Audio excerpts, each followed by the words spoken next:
Good morning students, कैसे हैं आप सब। उम्मीद करती हूँ आप लोग अच्छे होंगे। आज आपकी वर्कशीट नंबर 22 आई है। इसे अच्छे से लेबल कर लीजिए, डेट डाल दीजिए, क्लास सब्जेक्ट, अपना नाम, अपने टीचर का नाम लिख लीजिए। आज का जो हम लोग का टॉपिक है वो है लॉन्गिट्यूड। लैटिट्यूड्स के बारे में हम लोग पढ़ चुके हैं कि लैटिट्यूड्स क्या होते हैं, कैसे होते हैं, कितने टाइप्स के होते हैं। सबसे पहले एक बात बिल्कुल ध्यान रखिएगा बच्चों, ये रेखाएं जो हम पढ़ लें, जो हम लाइंस पढ़ लें, ये सब इमेजिनरी लाइन है, ये रियलिटी में एग्जिस्ट नहीं करती हैं। ठीक है, अगर हम अपने अर्थ को देखेंगे तो ऐसी कोई भी लाइंस उसके ऊपर मौजूद नहीं है। ये सिर्फ आपकी इमेजिनरी लाइन है, इसलिए बनाई गई है ताकि हम किसी जगह का आसानी से पता लगा सकें। ओके, पढ़ते हैं। तो लिखा है सी द फिगर नंबर 1। ये फिगर नंबर 1 है, इसको ध्यानपूर्वक देखिए। India and Canada both lie in the same hemisphere, यानी इंडिया और कनाडा दोनों सेम हेमिस्फीयर में है। हमने जाना था कि ये आपको इक्वेटर होता है, इक्वेटर के ऊपर का जो होता है वो नॉर्थ हेमिस्फीयर होता है, इक्वेटर के नीचे साउथ हेमिस्फीयर होता है, ऊपर ये जो है ये नॉर्थ पोल होता है, ये आपका साउथ पोल होता है। ये सब चीज़ें हम लोग ने जानी थी। तो अब बोलते हैं कनाडा और इंडिया दोनों ही आपके नॉर्थ हेमिस्फीयर पे है, तो क्या दोनों एक ही जगह पे है, दोनों आजू बाजू में? नहीं, दोनों में इतनी दूरी है। अब हम इसकी दूरी का कैसे पता लगाएंगे? तो चलिए पढ़ते हैं और जानते हैं कि हम इस दूरी का कैसे पता लगा सकते हैं। In the previous worksheet we have study latitudes. Previous worksheet में हम लोग ने लैटिट्यूड्स के बारे में जाना था। We can identify only the north and south direction from the latitudes, यानी अगर हमें लैटिट्यूड्स की जानकारी होगी तो हम लैटिट्यूड की जानकारी की मदद से सिर्फ और सिर्फ ये बता सकते हैं कि कौन सी चीज़ आपकी नॉर्थ में एग्जिस्ट करती है और कौन सी चीज़ आपकी साउथ में है। सिर्फ हम ये बता सकते हैं, हम ये नहीं बता सकते कि वो नॉर्थ में या साउथ में किस जगह पे है। In order to locate them correctly, अगर हमें उसे करेक्टली जानना है, we must find out how far east और वेस्ट, यानी वो ईस्ट और वेस्ट में आपस में कितनी दूरी पे हैं, ये जानना सबसे ज़्यादा ज़रूरी होगा। This place form given lines of reference learning from the north pole to the south pole. ठीक है, यानी वो ईस्ट और वेस्ट में कितनी दूरी है और नॉर्थ और साउथ में क्या दूरी है, इसके थ्रू जानेंगे। तो अब जो ईस्ट और वेस्ट की जो दूरी होती है वो हम लोग लॉन्गिट्यूड से नापते हैं। किससे नापते हैं? लॉन्गिट्यूड से। ठीक है, देखिए लेटी लेटी जितनी लाइनें आपको मिल रही हैं ये सारी आपको पता है ये आपकी लैटिट्यूड से। जो आपकी खड़ी खड़ी लाइन्स होती हैं ये सारी आपकी क्या होती है? लॉन्गिट्यूड्स होती है। कौन सी होती है? लॉन्गिट्यूड्स।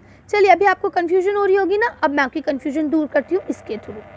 देखिए अब यहाँ लिखा है, ये आपको ना, ये आप ऐसे लाइन्स आसानी से बना सकते हैं ना सारी।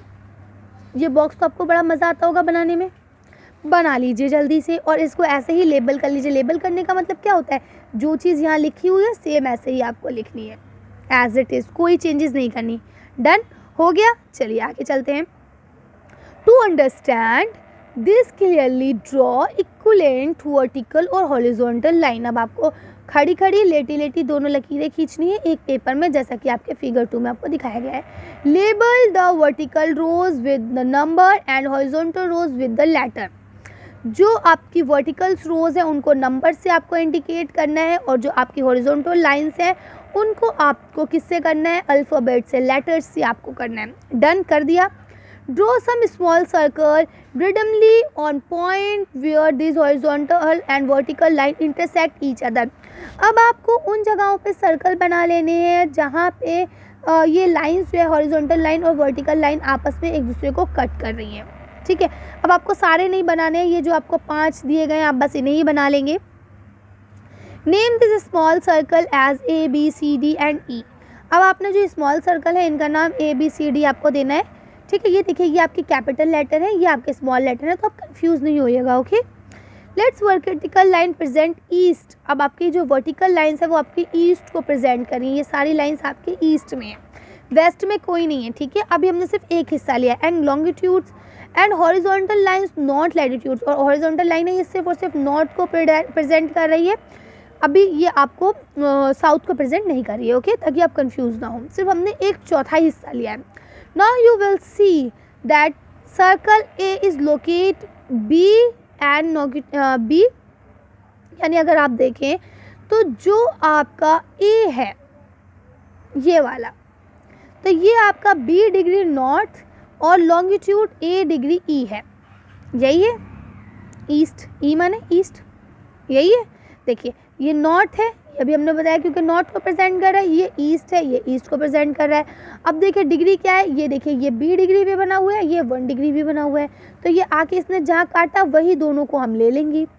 आई बात समझ में? इसी तरह से बोलते हैं find out location of the circle. अब आपको अदर सर्कल जो दिए गए इनके लोकेशन आप बताइए, बी कहाँ है, सी और डी की लोकेशन क्या है, और साथ में ई की लोकेशन क्या है। इन्होंने ई की नहीं पूछी है लेकिन हम ई की भी जानेंगे, ठीक है। तो अब आपको समझ में आ रहा है। अब हम क्या करेंगे, देखिए यहाँ पे हम क्या लिखेंगे, D north, D degree north हो जाएगा और 1 डिग्री ईस्ट हो जाएगा। इसे हम क्या करेंगे, ई डिग्री नॉर्थ हो जाएगा और 3 डिग्री ईस्ट हो जाएगा, है ना। चलिए तो इसका आंसर लिख के देखते हैं ताकि आपको अच्छे से समझ में आ जाए। ऐसे देखिए आप इसको यहाँ से लिख सकते हैं आसानी से, बी जो है वो डी डिग्री नॉर्थ में है जबकि 1 डिग्री ईस्ट में। इसी तरह से जो आपका सी है वो सी डिग्री नॉर्थ में है और 3 डिग्री ईस्ट में। इसी तरह से ये आपका डी जो है ये ई डिग्री नॉर्थ में है और 3 डिग्री ईस्ट में। इसी तरह से ये ई जो है लास्ट में आपका ये बी डिग्री नॉर्थ में है और 4 डिग्री ईस्ट में। कर लेंगे। अब देखिए यहाँ लिखा है you can locate any point on the globe very easily if you know it's latitudes and longitudes. आप ग्लोब पे कोई भी लोकेशन को, कोई भी पॉइंट्स को जो लोकेशन के लिए दिया गया है उसको आसानी से पहचान सकते हैं, आसानी से खोज सकते हैं अगर आपको लैटिट्यूड्स और लॉन्गिट्यूड्स के बारे में जानकारी हो। जैसा कि अभी मैंने आपको समझा दिया, अब उम्मीद करती हूँ आपको समझ में भी आ गया होगा। तो अब यहाँ देखते हैं find out the location of A in figure 1। Figure 1 में ए की जो लोकेशन है वो बताइए। देखिए ये आपकी फिगर 1 है, इसमें ये आपका ए है और ए की लोकेशन ये है, ठीक है। अब ए की लोकेशन क्या है जल्दी से बताइए। तो देखिए आपको पता है पृथ्वी का ये ऊपरी हिस्सा क्या होता है, नॉर्थ, और नीचे का हिस्सा होता है साउथ। ये हमने पढ़ा था। इसी तरह से यहाँ पे भी एक रेखा होती है जिसके थ्रू इधर का हिस्सा ईस्ट में आता है और इधर का हिस्सा वेस्ट में आता है। और अभी जो हमने नीचे चौखाना बना के समझा था वो हमने इस एरिया को लेके समझा था, ठीक है। इस सब लाइंस को हमने 1 2 3 में माना था और इन लाइंस को हमने ABCD में माना था। आ रही है बात समझ में? यानी सिर्फ हमने इतने एरिया को लिया था और उसको जाना था 1 2 3 4 बना था, इसे ABCD माना था। ऐसे ही नीचे बनाया है ना। तो हमने पढ़ा था हम कैसे करते हैं, इधर से इसको देखते हैं, इधर से इसको देखते हैं और बना देते हैं। सेम अब आपको देखिए यहाँ है, इधर से इसको देखिए कितने डिग्री पे है, ये देखिए 45 डिग्री पे, और ज़रा इधर से देखिए कितने पे, 40 डिग्री पे। सिंपल आप लिख सकते हैं 40 डिग्री ईस्ट। क्या लिखेंगे, 40 डिग्री ईस्ट, और आप क्या लिखेंगे 45 डिग्री नॉर्थ। सिंपल। आ रही है बात समझ में? कर सकते हैं आसानी से। चले तो इसका आंसर देख के मैं आपको लिखना सिखा देती हूँ। इसका आंसर देख लीजिए, उसके बाद वीडियो को फिनिश करते हैं। आप ऐसे लिखेंगे A is located on 45 north longitude and 40 degree east longitude. कर सकते हैं आसानी से। तो बहुत आसान है, आप लोग लिख लेंगे, समझा भी मैंने आपको दिया ही है, आंसर लिख लेंगे। चलिए तो आज की वर्कशीट को भी खत्म करते हैं। आज की वीडियो में बस इतना ही। अगर आपका ये वीडियो पसंद आई हो तो प्लीज़ इसे लाइक और शेयर करें। अगर अभी तक आपने हमारे चैनल को सब्सक्राइब नहीं किया तो प्लीज़ हमारे चैनल को सब्सक्राइब करें। Thank you for watching.